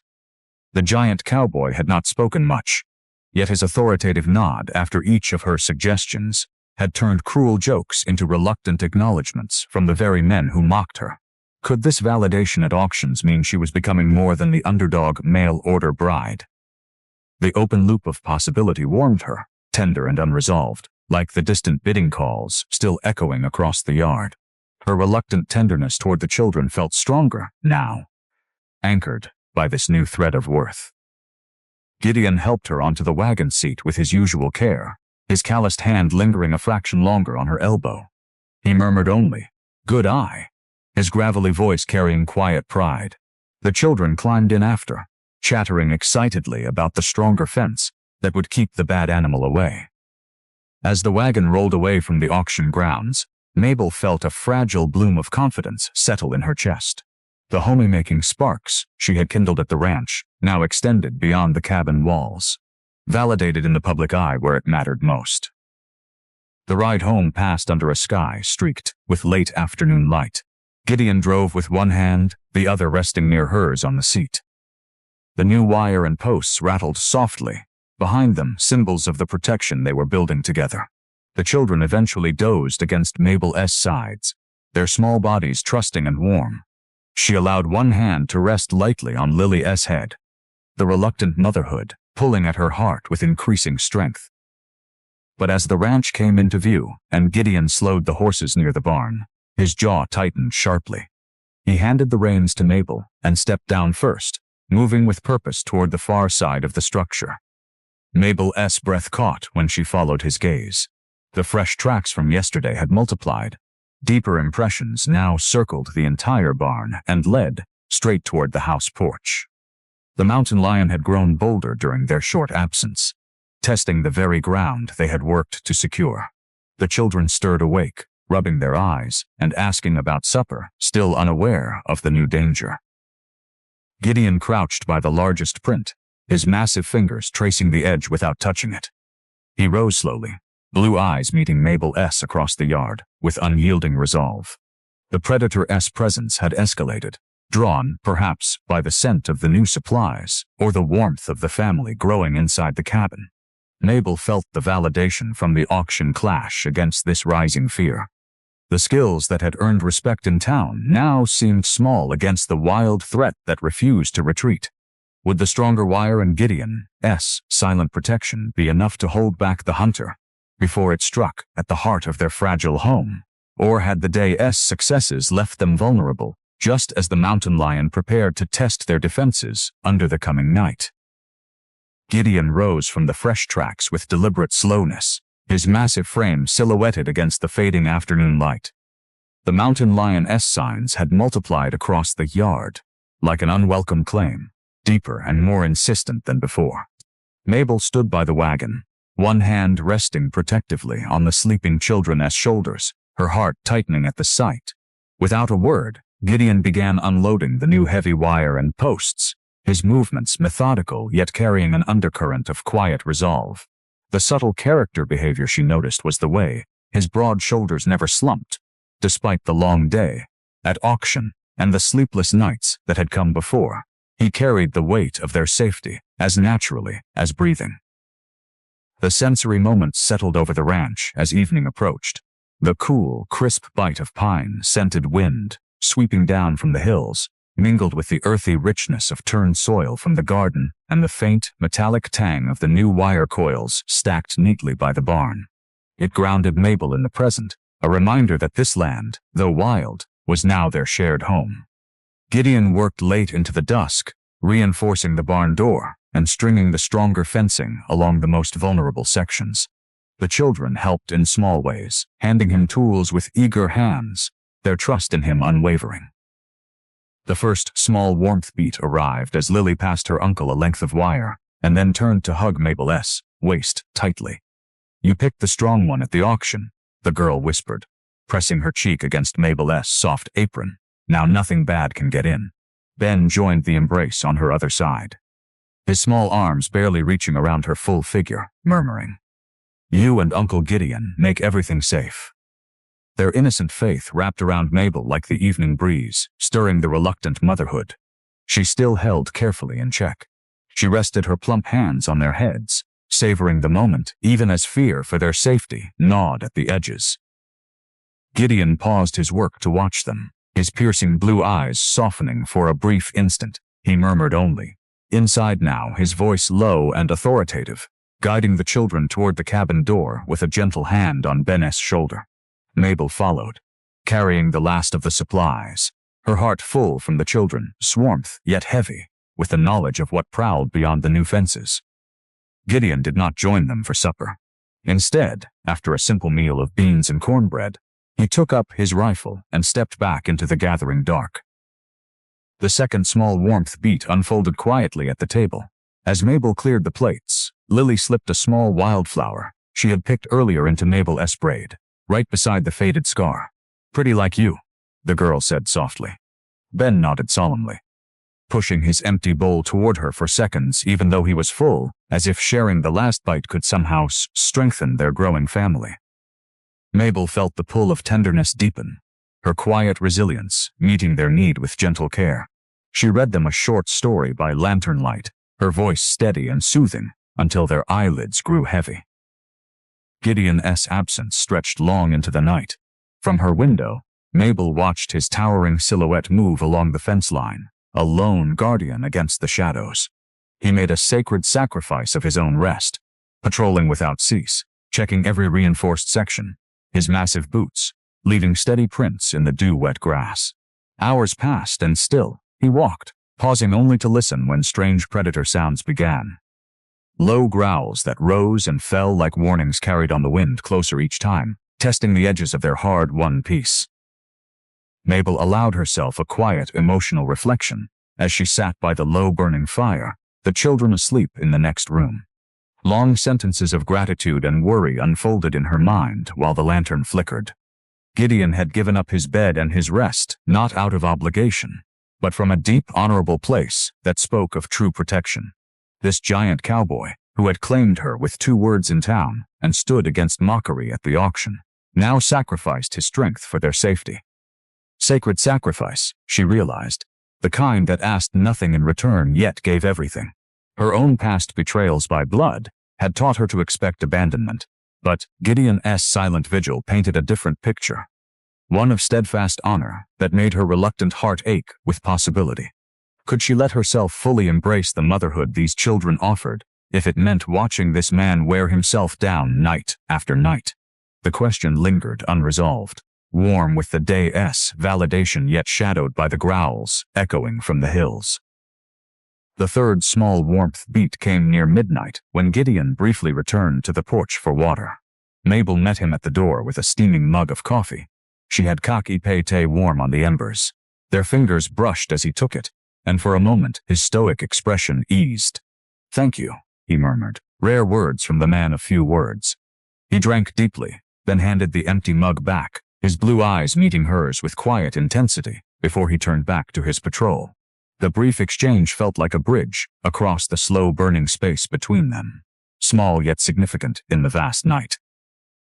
Mabel returned to her room but could not sleep. She lay listening to the distant sounds, the occasional rustle of grass, the low growl that seemed to circle the ranch in patient arcs. Gideon's footsteps remained steady outside, heavy and reassuring, a constant rhythm against the wild. The new wire held for now, but the predator's persistence tested everything they had a day built. The children's trust, her homemaking warmth, the validation earned at auction. His sacred sacrifice of rest became a living shield, allowing the household to breathe, easier even as exhaustion etched deeper lines into his weathered face. They kept ite hot each passing hour. As the deepest part of night settled over the ranch, Mabel rose once more and stepped to the window. She saw Gideon pause near the tree line, his massive frame tense, rifle raised slightly. A sharper cry pierced the darkness, closer, more aggressive than before. The mountain lion was no longer content to circle. It had begun to press inward, drawn by the scent of life and warmth within the cabin. Mabel's hand pressed against the glass, heart pounding with the weight of everything at stake. Gideon did not retreat. He stood his ground, a silent sentinel, offering his rest as sacred sacrifice, so that she and the children could sleep without fear. Yet as another low growl rolled across the pasture, louder and filled with unmistakable hunger, a new unease gripped her. The predator had grown bolder than any of them anticipated, and Gideon's solitary watch, while honorable, left him exposed in the vast darkness. Would his strength hold through the long hours until dawn, or had the mountain lion's escalating threat finally found the single moment when even the giant cowboy's protection might falter, right when the family he guarded needed him most? Gideon stood his ground near the tree line. As another low growl rolled across the pasture, louder and filled with unmistakable hunger, Mabel watched from the window, her breath fogging the glass in shallow bursts, until the giant cowboy's silhouette merged with the deeper shadows. She returned to her bed, but sleep remained a distant stranger. The mountain lioness presence had intensified, no longer content with distant cries or circling tracks. It stalked the ranch with bold intent, its calls growing sharper and closer through the long hours of night. The sensory moment pressed in around her as she lay rigid under the quilt. The heavy silence of the cabin broken only by the faint creak of old logs settling, mingled with the distant rustle of dry grass beyond the reinforced fences and the cool, damp scent of night air seeping through a hairline crack in the window frame. It carried the wild, musky undertone of the predator itself, faint yet unmistakable, turning the once safe room into a space of watchful tension. Mabel pulled the covers higher over her full figure, her plump arms crossed tightly over her chest as if to hold her racing heart in place. The first small warmth beat came when Lily stirred in the next room and padded softly to Mabel's door, drawn by some instinctive need. The little girl climbed onto the bed without asking and curled against her side, small body fitting perfectly into the soft curve of Mabel's rounded belly.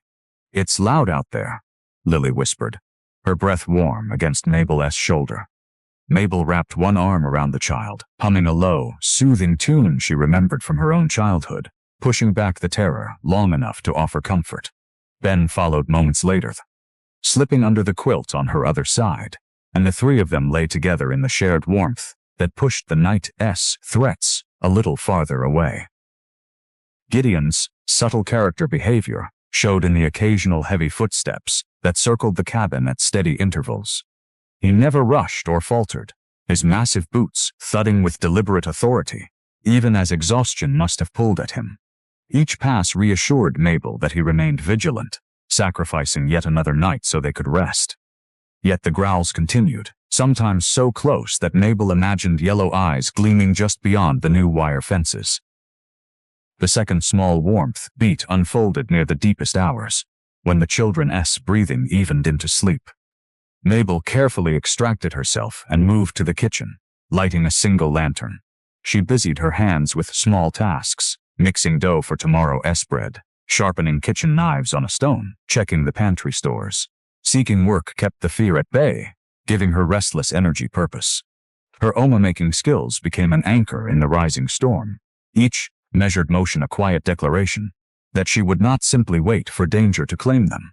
She prepared a simple salve from herbs she had gathered earlier, something to ease the aches Gideon must feel after endless nights of patrol. The third small warmth beat arrived when she stepped onto the porch during a brief lull and found Gideon returning for a moment's pause. She handed him the warm salve and a fresh canteen. He accepted both with a single nod, his calloused fingers brushing hers. For one fleeting instant his stoic mask slipped, revealing the deep lines of fatigue etched around his piercing blue eyes. "You don't have to," he murmured, voice gravelly with weariness. Mabel shook her head. Motvei kept a nota too.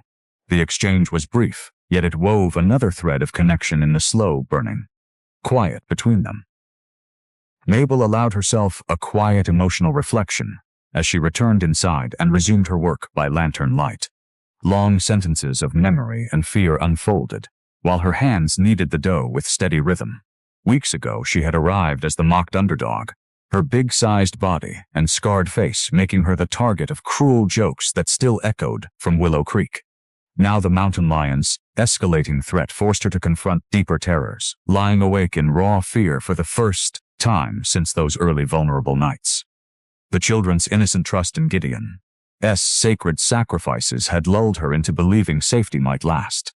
Yet here she was, heart-pounding they kept ite hat every distant growl, seeking work in the dead of night because stillness invited panic. Her reluctant motherhood had grown too strong to ignore. She loved Lily and Ben with a depth that terrified her, especially now, when the predator seemed determined to shatter their fragile peace. Betrayed by blood in the past, protected by this giant cowboy in the present, would the wild forces of this land prove as cruel as the people she had fled? The open loop twisted inside her, unresolved and heavy, leaving her wondering if her skills and quiet resilience could ever be enough against a hunter that refused to yield. The hours dragged on.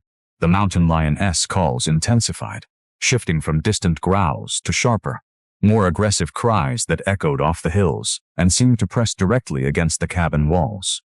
Mabel checked on the children repeatedly, tucking the quilt tighter around their small forms. She reinforced the shutters they kept ite hot, extra latches she had fashioned from spare wire, her hands moving with desperate purpose. Seeking work became her shield. polishing the rifle Gideon had left inside for her, boiling water for quick coffee should he need it, even sweeping the floor in the dead of night so the cabin would feel ordered and cared for if dawn ever came. Gideon's footsteps slowed slightly on his next pass, but he continued his patrol without complaint, the sacred sacrifice he offered. His rest, his strength, his solitary watch, allowed Mabel and the children these moments of relative peace. Yet the predator grew bolder still. A heavy thud sounded against the far side of the barn, followed by the unmistakable scrape of claws on wood. Mabel froze at the window, breath caught in her throat. The mountain lion was no longer testing the edges. It had begun to challenge the very structures meant to keep it out. She pressed a hand to her chest, feeling the terror rise fresh and sharp after weeks of slowly building safety. The children slept on, trusting completely, while outside the wild force circled closer. Gideon's form reappeared near the barn, rifle raised, his towering presence steady against the darkness. He fired no shot, only stood as a living barrier, his authoritative calm the final line of defense. Mabel returned to the table and sat, with her hands folded tightly, the lantern flame flickering low. The rising fear had taken hold completely now, leaving her wide awake and trembling with every new sound. The ranch that had begun to feel like home now felt besieged. The mountain lioness intensified, stalking, a relentless reminder of how fragile their new life remained. She whispered a silent prayer for Gideon's safety as another aggressive cry split the night, closer than ever before. Then came the sudden revelation that stole her breath entirely. Through the narrow gap in the shutter, she glimpsed not one shadow moving in the tree line, but two. Smaller, quicker forms trailing the larger predator. The mountain lion was not alone. It had young. A mother teaching her cubs to hunt, drawn to the ranch by the scent of easy warmth and life. The realization crashed over Mabel like cold river water. The threat had multiplied, and with it came the unresolved terror that Gideon's solitary watch, no matter how sacred, might soon face more than one set of claws in the final hours before dawn. The realization that the mountain lion was not alone struck Mabel like a cold wind through the shutter gap. Two smaller shadows trailed the larger predator in the tree line, moving with quick, learning steps. A mother teaching her cubs the ways of the hunt, drawn to the ranch's warmth and the scent of vulnerable life within. Mabel stepped back from the window, her full figure trembling as she pressed Beotehat hands to her mouth, to stifle any sound that might wake the children. The night had grown heavier, the threat multiplied, yet Gideon's steady footsteps still circled the cabin without faltering. He returned to the porch shortly after, drawn, perhaps by some instinctive pull, toward the door where she waited.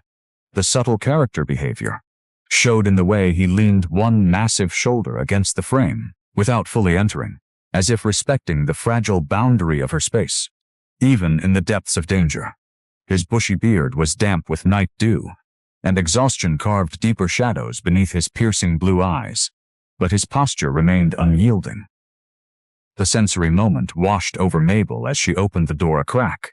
The cool, earthy scent of pine and damp soil clung to his flannel shirt, mixed with the faint, metallic trace of gun oil from the rifle he held loosely at his side and the warm, familiar hint of coffee she had left for him earlier.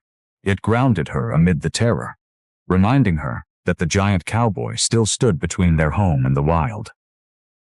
Gideon looked down at her, his voice a low murmur that carried through the quiet night. "Stay inside. Moat got this." The short words of protection landed with quiet authority, simple yet powerful enough to ease the sharpest edge of her fear. He did not promise easy victory or speak of tomorrow. He simply offered his presence as a shield, the same way he had from the first day in town.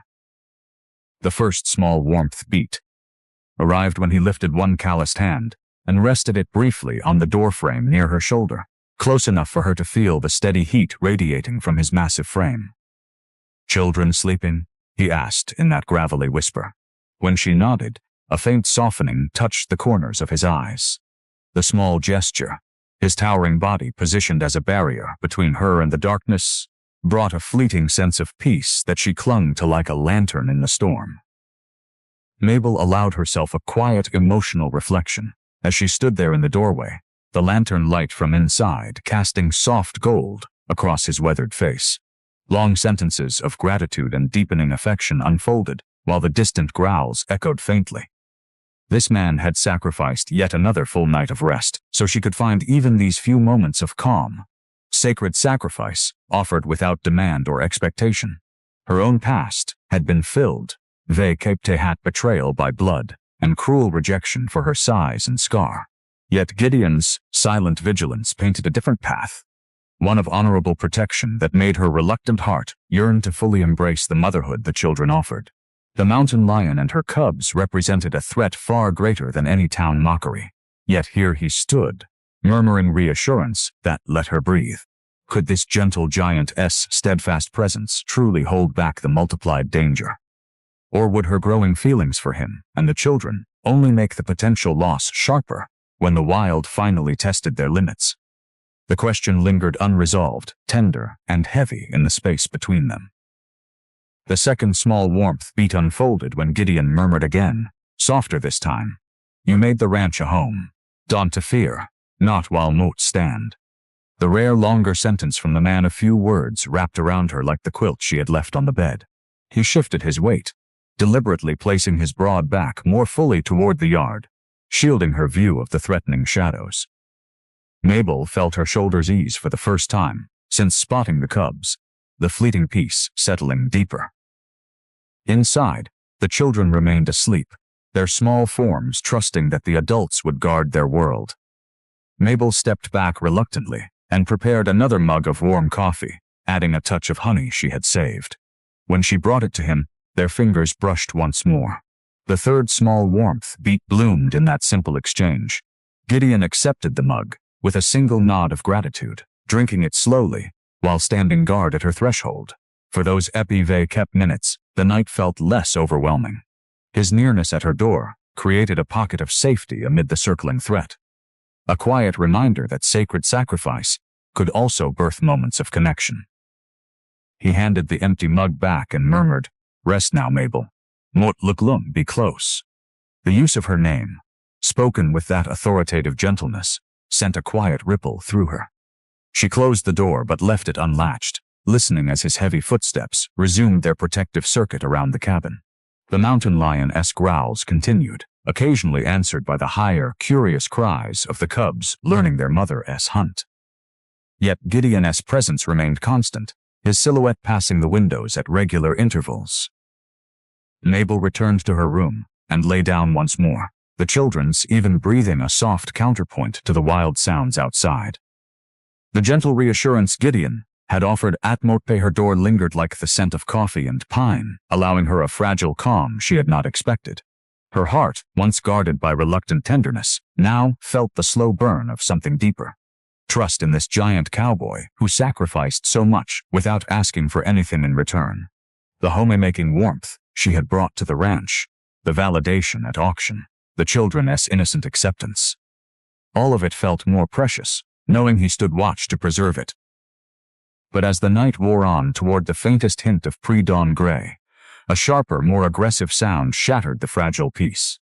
A heavy impact struck the reinforced barn door, followed by the unmistakable scrape of claws testing the new wire. The mother lion had brought her cubs closer, turning solitary stalking into a family hunt. Gideon's footsteps quickened toward the sound, rifle ready. Mabel sat up sharply, heart pounding anew. The gentle reassurance he had murmured at her door now felt like a temporary shield against a threat that had grown bolder and more coordinated. Would his sacred sacrifice be enough against a mother lion teaching her young? Or had the night's fleeting peace been only the calm before the predator finally pressed hard enough to force the giant cowboy into open confrontation? A heavy impact struck the reinforced barn door, followed by the unmistakable scrape of claws testing the new wire. Gideon's footsteps quickened toward the sound, rifle ready. Mabel sat up sharply in bed, heart pounding as the children stirred beside her. The mother lion had brought her cubs closer, turning the night into a coordinated hunt that pressed hard against everything they had built. Gideon did not hesitate. He moved hot, purposeful strides away from the cabin, his massive frame disappearing into the pre-dawn gray as he followed the fresh tracks leading toward the hills. The hunter had awakened fully in him now. Public protection drove every step. The same authoritative presence that had claimed Mabel in town shielded her at the auction and stood vigil night after night. He would not wait for the threat to reach their door again. This time, he would track it through the hills and end the danger so Mabel could finally sleep without fear. The sensory moment enveloped Gideon as he crested the first rise beyond the ranch. The sharp, clean scent of crushed sagebrush under his boots mingled with the damp, mineral-rich earth turned by recent rain and the faint, musky wildness left by the lions passing. Dawn's first pale light filtered through the trees, painting the hills in soft grays and golds, while a cool breeze carried the distant call of a waking bird, normal sounds that felt fragile against the predator's recent passage. Mabel watched from the cabin window until she could no longer see him, her plump hands gripping the sill. She kept the children close, distracting them with quiet stories, and the promise of fresh bread when the sun rose fully. The subtle character behavior she noticed in herself was the way she moved with deliberate calm for their sake, shoulders squared despite the terror churning inside, her big-sized figure, a steady anchor they clung to in Gideon's absence. The first small warmth beat came when Lily pressed a small drawing she had made into Mabel's hands, a stick figure of a giant man standing tall beside a round woman and two children. "That's us," the girl whispered. "Uncle Gideon will come back safe because you here too." Ben nodded, leaning his head against Mabel's soft arm, their innocent trust wrapped around her heart, deepening the reluctant motherhood she no longer tried to fully deny. Gideon tracked steadily through the hills, his massive boots leaving deep prints in the soft soil. He moved with the quiet efficiency of a man born to this wild land, reading every broken branch and overturned stone. The mountain lioness trail led upward, winding through rocky outcrops where the mother had taught her cubs to climb. His piercing blue eyes narrowed on fresh claw marks on a fallen log, and he pressed on without pause, rifle held ready. Public protection fueled him. This hunt was not for sport but for the fragile widow and children who had come to mean more than he had expected when he first claimed her in town.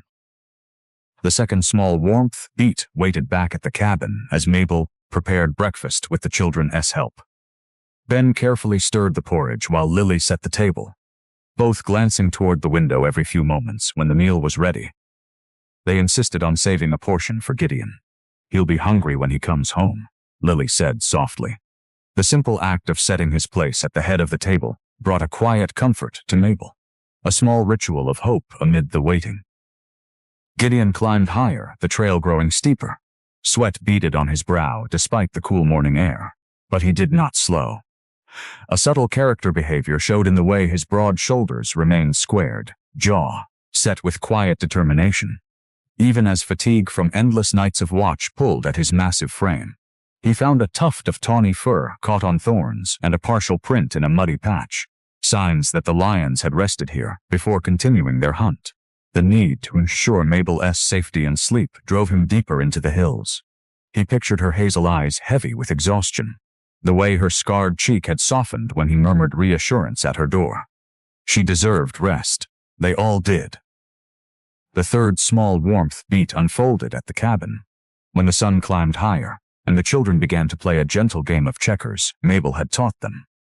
Lily won a round and immediately declared, "This one is for Uncle Gideon when he returns." Their laughter, though hushed with worry, filled the room with fragile joy. Mabel joined them for a round. Her full figure settled carefully on the sturdy chair, letting their small victories become her own. The homemaking warmth she had kindled now extended to holding their spirits steady, while the giant protector hunted for their peace. Mabel allowed herself a quiet emotional reflection as the game continued, the long sentences of thought unfolding while she watched the children's focused faces. Gideon had gone alone into the hills for them. For her, turning his public protection into active pursuit rather than passive watch. The man who had shielded her from mocking townsfolk and validated her skills at auction now tracked danger through rugged terrain, so she might sleep without fear for the first time since arriving. Her heart, once guarded by reluctant tenderness and the scars of betrayal by blood, now swelled with something deeper and warmer. This slow-burning connection, built on short, powerful words and sacred sacrifices, made her believe in a future where she could fully embrace motherhood and perhaps even the quiet love of this towering cowboy. Yet the open loop of fear remained unresolved. What if the hills claimed him? What if the mother lion and her cubs proved too cunning for even his strength? The thought twisted gently inside her, warm with the children's laughter yet shadowed by his long absence. Gideon reached a narrow ridge overlooking a small hollow as the sun neared its peak. He crouched behind a cluster of rocks, his massive frame surprisingly silent for its size. Below, the mother mountain lion rested with her 2 cubs, their tawny coats blending with the dry grass. She lifted her head, yellow eyes scanning the ridge as if sensing his presence. The hunter and the hunted regarded each other across the distance. Gideon's grip tightened on the rifle, but he held his shot. He would not risk the cubs charging in panic toward the ranch if startled. Instead, he waited, patient and stoic, planning his next careful move to drive them away permanently. Back at the cabin, Mabel stepped onto the porch and scanned the hills, her hand shielding her eyes. The waiting stretched long and heavy. The children joined her, small hands slipping into hers. They stood together as a family unit, bound by the giant cowboy's absence and the hope of his return. Then came the distant crack of a rifle shot echoing from the hills, sharp and final.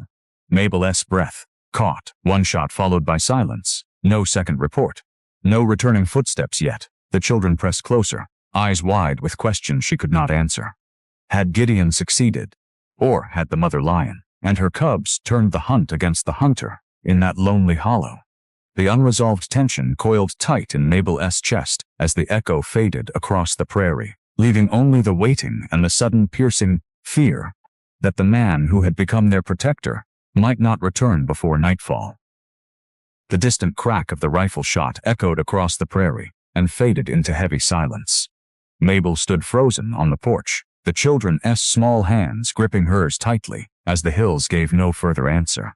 Her heart pounded against her ribs like a wild thing trapped, each beat a prayer that Gideon would emerge from the tree line unharmed. The waiting stretched into an agonizing eternity, the ranch feeling suddenly too vast and exposed without the giant cowboy's towering presence. Inside the cabin, Mabel drew Lily and Ben close, settling them at the table with quiet tasks to occupy their worried minds. The subtle character behavior she noticed in herself was the way her plump hands moved with deliberate steadiness, pouring water, arranging biscuits, while inside she trembled with the weight of sacred sacrifice Gideon had undertaken for them all. The sensory moment wrapped around them as afternoon light slanted through the windows. The warm, yeasty aroma of fresh biscuits, baking, mingled with the faint smoky trace of the banked fire and the clean outdoor scent of the children's hair as they leaned against her. It created a pocket of fragile normalcy amid the tension, a homely shield against the unknown unfolding in the hills. The first small warmth beat arrived when Ben pushed a biscuit toward her plate first, his small voice murmuring, "For strength while we wait." Lily followed by sliding closer on the bench, resting her head against Mabel's soft shoulder. "Uncle Gideon is big and strong like you," she whispered. Their innocent faith wrapped around Mabel's heart, deepening the reluctant motherhood that now felt as natural as breathing. She hugged them gently, her full arms enveloping their small forms, drawing comfort from their trust, even as fear for Gideon clawed at her chest. Gideon remained in the hills, his massive frame moving hot, careful purpose through the hollow where the shot had rung out. The mother mountain lion lay still where his careful aim had dropped her at a distance, protecting the cubs from panic. He had chosen mercy where possible, driving the young ones away with noise and presence rather than ending their lives. Sacred sacrifice coursed through every aching muscle. He had given his rest, his safety, and now risked himself fully so that Mabel and the children could live without the shadow of fear. Public protection had become this solitary confrontation, a man alone against the wild for the sake of his fragile new family. The second small warmth beat unfolded back at the cabin as the children helped Mabel tidy the space, turning worry into small acts of care. They folded blankets with careful hands, and swept the floor together, Lily humming the same soothing tune Mabel had sung the night before. When the task was done, Ben looked up, kept hot wide eyes, and said, "The house will be ready when he comes home." The simple hope in his voice brought tears to Mabel's eyes, which she blinked away quickly. She knelt despite her size and pulled them both into a warm embrace, whispering promises of safety she prayed she could keep. Gideon crested the final rise leading back toward the ranch as the sun began its slow descent. His rifle rested heavy on his shoulder, his flannel shirt damp with sweat and dust. Exhaustion pulled at his towering frame, yet his jaw remained set with quiet authority. The threat had been confronted and turned away. The mother lion no longer a danger, her cubs scattered into safer territory. He had hunted through the long day and tense hours so that peace could return to the home Mabel had made. The third small warmth beat came as Mabel stepped onto the porch again, scanning the hills for any sign. The children joined her, and together they spotted the distant figure of Gideon descending the slope. Lily let out a small cry of joy, and Ben clapped his hands. Mabel felt a rush of relief so strong it nearly buckled her knees. She prepared a cool cloth and fresh water, her hands moving with loving purpose as she anticipated his return. Mabel allowed herself a quiet, emotional reflection while they waited on the porch, the long sentences of thought unfolding as the golden light bathed the land. Gideon had gone into the hills alone, offering sacred sacrifice after sacred sacrifice, his rest, his strength, even his safety, for her peace of mind and the children's future. The giant cowboy who had first protected her with 2 short words in town had now confronted the wild predator itself so she could sleep without fear. Her heart, once scarred by betrayal and mockery, now swelled with a slow burning love that frightened and thrilled her in equal measure. This underdog widow had found not just shelter, but a man whose honorable silence spoke louder than any declaration. Could this confrontation mark the true beginning of their shared life, or would the cost of his sacrifice prove too heavy even for his massive shoulders? The question lingered unresolved, warm with relief, yet edged with the lingering tension of his long absence and the physical toll she could already see in his approaching stride. Gideon drew nearer, his steps measured but heavy with fatigue. He paused at the edge of the yard, blue eyes finding Mabel's across the distance. The children ran to meet him, but he lifted one massive hand in a gentle signal for them to stay back a moment. His clothes carried the scent of the hills, and a shallow scratch marked one forearm where a branch or claw had caught him in the confrontation. He had succeeded. The predator was gone, the ranch safe once more. Mabel's heart swelled as he approached the porch. The family gathered there, the air thick with unspoken emotion and the quiet joy of his return. Gideon looked at her, his stoic face softening in the fading light. He opened his mouth to speak, the words forming slowly after the long, tense hunt. But as he stepped onto the porch and reached for her hand, a sudden sharp pain crossed his face. He staggered slightly, one massive hand pressing to his side, where a deeper wound from the confrontation had gone unnoticed in his determination to return home. Blood seeped slowly through his flannel shirt, dark and unexpected. The children gasped, and Mabel's relief shattered into fresh fear. The giant cowboy had confronted the mountain lion and won, but the sacred sacrifice had exacted a hidden cost that now threatened to unravel everything in the very moment of victory. Gideon staggered slightly on the porch, one massive hand pressing to his side where blood seeped slowly through his flannel shirt. The children gasped, pressing closer to Mabel's full figure. As the giant cowboy's stoic face tightened with pain he had ignored through the long hunt. Mabel moved without hesitation, her plump arms reaching to steady him, her heart shifting instantly from relief to fierce protectiveness. The predator was gone, but the cost of Gideon's sacred sacrifice had revealed itself in this hidden wound. Inside, Mabel murmured, her voice steady despite the tremor in her hands. She guided him to the sturdiest chair by the hearth, the subtle character behavior showing in the way her rounded shoulders squared with quiet determination. She would not let this man fall after all he had given. The children hovered nearby, wide-eyed but ready to help, their trust in both adults shining through the fear. The sensory moment filled the cabin as Mabel worked. The sharp, metallic tang of blood mixed with the warm, smoky aroma of the hearth fire, and the clean herbal scent of the salve she had prepared during her long night of seeking work. It created an intimate space of healing amid the fading daylight streaming through the windows. The first small warmth beat came when Lily fetched clean cloths without being asked, her small hands trembling only slightly as she handed them to Mabel. "For Uncle Gideon," she whispered. Ben brought a cup of water, holding it carefully with both hands so none would spill. Their innocent desire to care for the man who had protected them wrapped around Mabel's heart like a gentle embrace, deepening the motherhood she now accepted fully. Gideon sat heavily, his towering frame making the chair creak, yet he remained mostly silent, allowing Mabel to tend the wound with gentle hands. The injury was deep but clean, a gash from the confrontation in the hollow that he had pushed through to return home.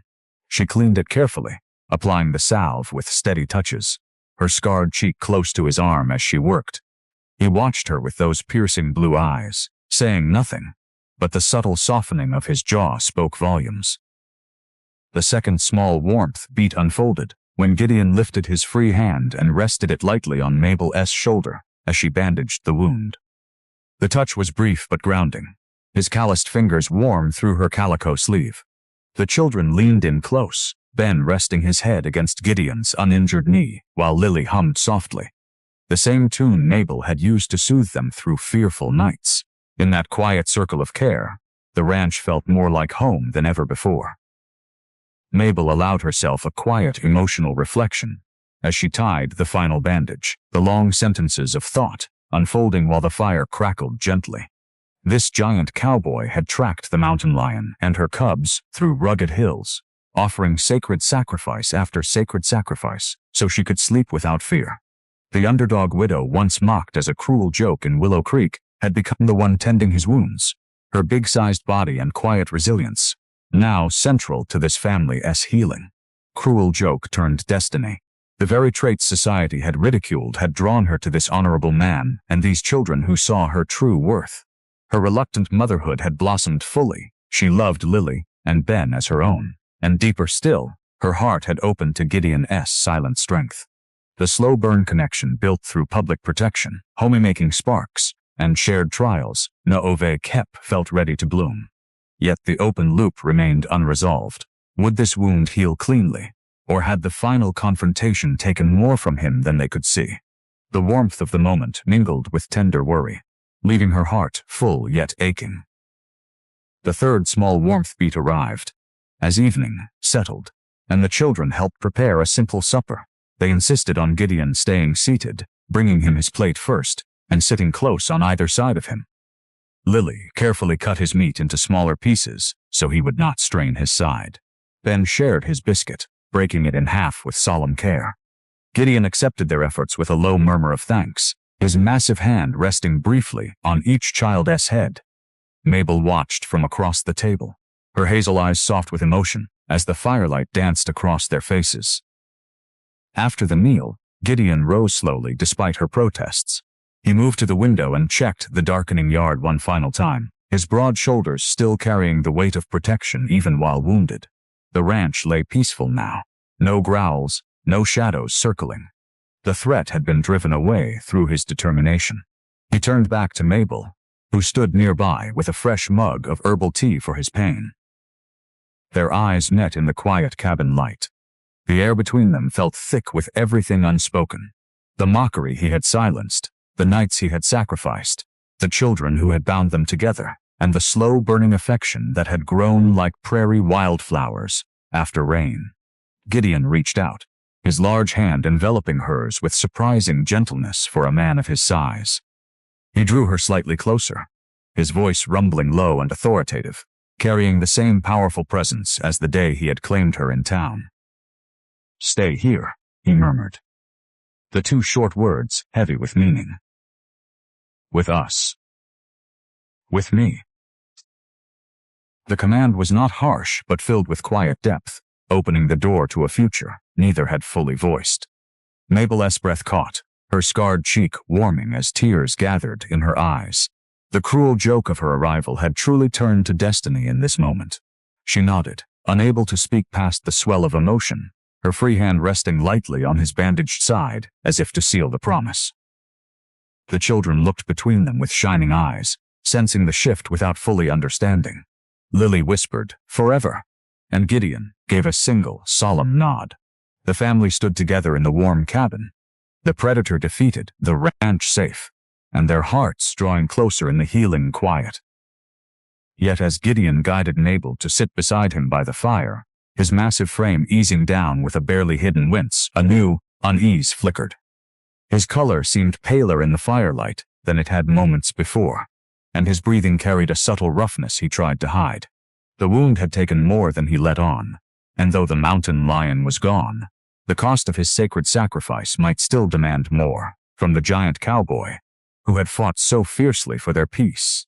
Mabel's hand tightened on his as the unresolved tension lingered. What if stay here came with a price neither of them had anticipated on this tender night of new beginnings? Gideon's hand remained warm and steady around Mabel's as they sat by the fire, the soft crackle of flames the only sound breaking the peaceful quiet of the cabin. The wound on his side, though deep, had begun to heal cleanly under her careful tending. The color returned slowly to his weathered face over the following days, and the ranch lay bathed in true tranquility for the first time since her arrival. The mountain lion and her cubs had been driven far into the distant hills. Their threat ended through Gideon's courageous hunt. No more growls haunted the nights, no more shadows circled the barn. The predator was gone, and with it, the heavy fear that had once kept Mabel awake. The sensory moment filled their mornings in the weeks that followed. The rich aroma of fresh coffee, brewing on the stove, mingled with the sweet scent of wildflowers. Lily brought inside daily, and the warm, yeasty smell of bread Mabel baked each dawn. Sunlight streamed through the sparkling windows she kept polished, turning the log cabin into a true home filled with light and love. The first small warmth beat came daily now, as the children bounded into the kitchen, greeting both adults with hugs that no longer carried hesitation. Ben climbed onto Gideon's lap despite the man's size, declaring, "You're the strongest ever," while Lily helped Mabel set the table, her small hands mirroring the big-sized widow's gentle movements. Gideon would murmur short words of approval. "Good work," and the family would eat together, laughter rising easily where fear once lived. Mabel allowed herself a quiet emotional reflection one golden evening as she stood on the porch, watching Gideon teach the children how to skip stones across the creek. Long sentences of healing unfolded in her heart. She had arrived as the mocked underdog, a fragile widow with a scarred face and full figure that society had turned into a cruel joke. Yet through Gideon's public protection, his sacred sacrifices, and the children's pure acceptance, she had found her true worth. Betrayed by blood in the past, she now stood at the center of a chosen family. Her reluctant motherhood had blossomed into deep, abiding love for Lily and Ben, and her heart had opened fully to the towering mountain man, whose few powerful words had claimed her from the very beginning. Cruel joke turned destiny. This was their story now, written in quiet acts of care rather than grand declarations. The second small warmth beat arrived when Gideon rose from his evening chair and took her hand, leading her outside under a sky blazing with stars.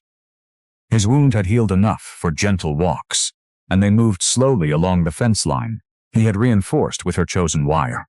"Stay here," he murmured again, the same short authoritative words now filled with tender promise. Mabel turned to him, hazel eyes shining in the moonlight. Not going anywhere," she whispered back. He drew her close with careful strength, his massive arms wrapping around her soft, full figure as if she were the most precious thing on the ranch. Their first kiss was slow and gentle, a meeting of two lonely souls who had found home in each other. The third small warmth beat came the following Sunday, when they gathered the children and rode into town together. The same sharp-voiced woman and her companions watched from the boardwalk, but their mockery died unspoken under Gideon's steady gaze. Instead, several ranchers who had followed Mabel's advice at the auction nodded respectfully, tipping their hats as the family passed. validation at auctions, had ripened into quiet acceptance across the community. Lily and Ben walked proudly between their uncle and Mabel, holding their hands without shame. The big-sized widow with the scarred cheek had become the beloved heart of the ranch. Back home that evening, Gideon surprised them all by kneeling carefully, still mindful of his healing side, and drawing a simple ring from his vest pocket. It was not fancy, just a modest band he had crafted from a smoothed coin during his recovery days. "Mabel," he said, voice low and powerful, "will you stay here as my wife?" The children clapped with joy as tears slipped down her scarred cheek. She nodded, pulling him up into a warm embrace. "Yes, forever." The wedding was simple and sacred, held at the ranch under the wide prairie sky with a traveling preacher and a handful of respectful neighbors. Mabel wore a new calico dress she had sewn herself, her full figure radiant with happiness. Gideon stood tall beside her, his towering frame a pillar of strength and love. The children scattered wildflowers as they exchanged vows, promising protection, homemaking, and lifelong devotion. No grand speeches, just short, heartfelt words that echoed the way their love had grown, slow, steady, and true. In the months that followed, the ranch flourished. Mabel's homemaking skills turned the cabin into a warm haven, while Gideon's quiet guidance and public protection ensured their safety and prosperity. The children thrived, calling her Ma with natural ease. Evenings found the family gathered by the fire, sharing stories and laughter. The giant cowboy and his underdog bride had built something beautiful from pain and rejection, a family healed through love, sacrifice, and the simple power of choosing to stay. One quiet night, as Gideon held Mabel close on the porch swing he had built for her, he murmured against her hair, "No more fear." She smiled, resting her head against his broad chest. "Only us." The mountain lion's shadow was long gone, replaced by the enduring warmth of their shared life. The fragile widow had found her strength in the arms of the giant protector, and together they faced every dawn with hope and love. As the firelight fades on this tale of the giant cowboy and his underdog bride, we reminded that true strength often wears a quiet face, and love arrives in the most unexpected forms. Mabel's journey from mocked widow to cherished wife shows us that our flaws in the eyes of the world can become the very qualities that draw genuine protection and belonging. Gideon's steadfast presence teaches that real heroism lies not in loud declarations but in silent sacrifices, and the simple words, "Stay here," spoken from the heart. In a harsh frontier world, this family found healing through patience, respect, and choosing each other every single day. Their story whispers that, no matter how deep the scars, or how heavy the mockery, there is always room for a slow-burning romance built on trust, homemaking warmth, and children who see true worth. May this heartwarming Western memory leave you believing in second chances and the protective power of quiet, honorable love. Thank you for riding along on this journey. If Mabel and Gideon's tale touched your heart, might you be grateful if you shared which moment moved you most: the protective stand in town, the night watches, or the tender "stay here" promise? Your thoughts keep these wholesome stories alive. This is a fictional, family-friendly, heartwarming Western romance story, created for entertainment purposes only. All characters and events are imaginary. No graphic violence or mature content is depicted, in keeping with strict wholesome storytelling guidelines.